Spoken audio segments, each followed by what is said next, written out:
Turkish media में भारत को लेकर लगातार चर्चाएं हो रही हैं, खासकर भारतीय मिसाइलों को लेकर। यह मुद्दा भारतीय मीडिया में अभी तक उतनी प्रमुखता से नहीं उठा है। शायद भाषा की बाधा इसकी एक बड़ी वजह हो सकती है। लेकिन अगर आप टर्की की मीडिया रिपोर्ट्स को ध्यान से देखें तो साफ नजर आता है कि वहां एक डर का माहौल बना हुआ है। टर्की के अखबारों और वेबसाइट्स में यह तक लिखा जा रहा है कि भारतीय मिसाइलें जल्द ही टर्की के शहरों पर गिर सकती हैं।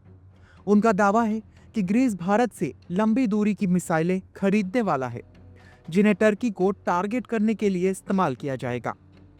इस पूरे घटनाक्रम की शुरुआत ग्रीक मीडिया की एक रिपोर्ट से होती है, जिसमें बताया गया कि ग्रीस भारत से लंबी दूरी की LCM क्रूज मिसाइल खरीदने की योजना बना रहा है।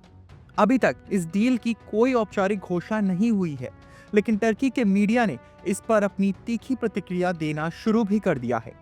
टर्की के समाचारों में ये लिखा जा रहा है कि भारत की 1000 किलोमीटर रेंज वाली मिसाइलें एजियन क्षेत्र में तैनात की जाएंगी और उनका उद्देश्य टर्की को निशाना बनाना होगा। टर्की में भारत को आमतौर पर हिंदुस्तान कहा जाता है और उनके मीडिया लेखों में भी यही शब्द इस्तेमाल हो रहा है। इन लेखों में सवाल उठाया जा रहा है कि क्या टर्की वास्तव में भारत की मिसाइलों का अगला निशाना बनने वाला है।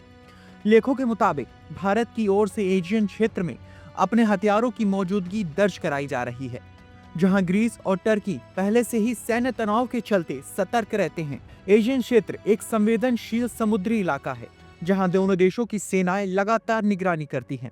ऐतिहासिक रूप से भी ग्रीस और टर्की के बीच कई युद्ध लड़े गए हैं। टर्की की घबराहट की वजह यह भी है कि हाल ही में भारत की मिसाइलों ने पाकिस्तान के खिलाफ सफलतापूर्वक इस्तेमाल होकर अपनी ताकत का प्रदर्शन भी किया था।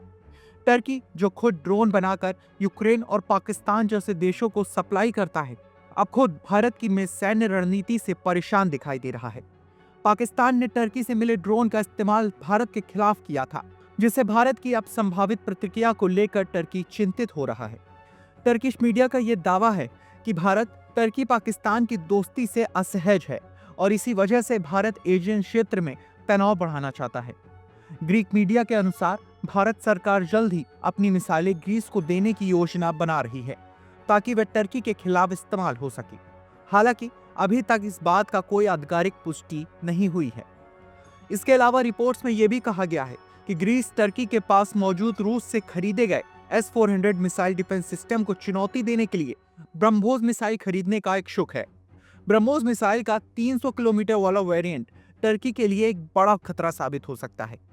कुछ रिपोर्ट्स में यह भी दावा किया गया है कि भारत में ब्रह्मोस मिसाइल का एक एनिमेशन वीडियो भी बनाया गया, जिसमें टर्की की नौसेना को टारगेट करते हुए दिखाया गया था। ये सब देखते हुए टर्किश मीडिया लगातार ये संदेश दे रहा है कि भारत ग्रीस और साइप्रस के साथ मिलकर टर्की के खिलाफ एक रणनीतिक घेरा बना रहा है। भारत के प्रधानमंत्री नरेंद्र मोदी की हाल ही में साइप्रस यात्रा को भी इसी रणनीति का हिस्सा माना जा रहा है। भारत ये साफ संदेश देना चाहता है कि अगर टर्की पाकिस्तान जैसे विरोधी देशों को हथियार देगा, तो भारत भी उनके विरोधी देशों को उतनी ही ताकत देगा। टर्की और अजरबैजान जैसे देश पाकिस्तान के प्रमुख सहयोगी हैं। इसके जवाब में भारत ने आर्मेनिया को हथियार बेचना शुरू कर दिया है और फ्रांस भी इसमें भारत का साथ दे रहा है। साफ है कि भारत टर्की की रणनीतिक चालों को अब अनदेखा नहीं कर रहा और अपने सामरिक साझेदारों के साथ मिलकर जवाबी रणनीति बना रहा है। आने वाले समय में जैसे जैसे भारत और ग्रीस के बीच डिफेंस डील्स पर चर्चा बढ़ेगी, टर्की में इसको लेकर चिंता और बढ़ेगी।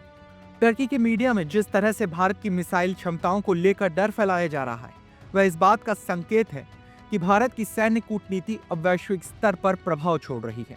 अब देखना यह होगा कि क्या भारत और ग्रीस की यह डील वाकई में होती है, और अगर होती है तो इसका टर्की और पश्चिम एशिया की रणनीति पर क्या प्रभाव पड़ता है।